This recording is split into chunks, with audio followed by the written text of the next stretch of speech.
স্মরণকালের ভয়াবহ বন্যার কবল থেকে এখনও মুক্তি পায়নি বাংলাদেশ।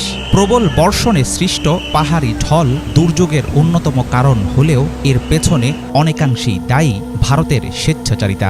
নিজেদের দোষ ঢাকতে দিল্লি দিয়েছে নানা রকম অজুহাত। এবার তারাই পড়ল প্রকৃতির অভিশাপের কবলে। আরব সাগরে তৈরি নিম্নচাপের কারণে বাংলাদেশের মতোই তুমুল বৃষ্টিপাতে ভেসে যাচ্ছে গুজরাট। 10 থেকে 12 ফুট গভীর পানির নিচে তলিয়ে গেছে রাজ্যের বিস্তীর্ণ এলাকা। খাবারের খোঁজে নদী থেকে লোকালয়ে ঢুকে পড়ছে কুমিরের দল। গত কয়েকদিনের ভারী বৃষ্টি ও বন্যায় বিধ্বস্ত গুজরাট। 25 আগস্ট থেকে শুরু হওয়া বৃষ্টির জেরে বিপদসীমার উপর দিয়ে বইছে বিশ্বামিত্রী সহ রাজ্যের 24টি নদীর পানি। পাশাপাশি জমানো পানির পরিমাণ বেড়ে যাওয়ার কারণে খুলে দেয়া হয়েছে রাজ্যের 140টি ড্যাম বা জলাধারের গেট। আজওয়া ও প্রতাপপুরা জলাধার থেকে বিশ্বামিত্রী নদীতে ছাড়া বাড়তি পানির কারণে ব্যাপক হারে প্লাবিত হয়েছে নিম্নাঞ্চল। ডুবে গেছে নদী তীরবর্তী অনেক জনবসতি। ভারতের আবহাওয়া দফতরের সূত্র জানিয়েছে, সৌরাষ্ট্র এবং কচ্ছ এলাকার উপরে অবস্থান করছে একটি গভীর নিম্নচাপ। সেটি ক্রমশ এগুচ্ছে উত্তর পশ্চিম বঙ্গোপসাগরের দিকে। গুজরাটের প্রবল বর্ষণের জন্য এই নিম্নচাপকেই দায়ী বলে মনে করছেন বিশেষজ্ঞরা। রাজ্যের জরুরি পরিস্থিতি মোকাবেলা কেন্দ্র জানিয়েছে, এবার গুজরাটে অন্য বছরের তুলনায় 105% বেশি বৃষ্টিপাত হয়েছে। স্থানীয় বাসিন্দাদের উদ্ধার ও ত্রাণ বিতরণের কাজে জাতীয় ও রাজ্য বিপর্যয় মোকাবেলা বাহিনীর পাশাপাশি যোগ দিয়েছে সেনা, বিমান ও উপকূলরক্ষী বাহিনী।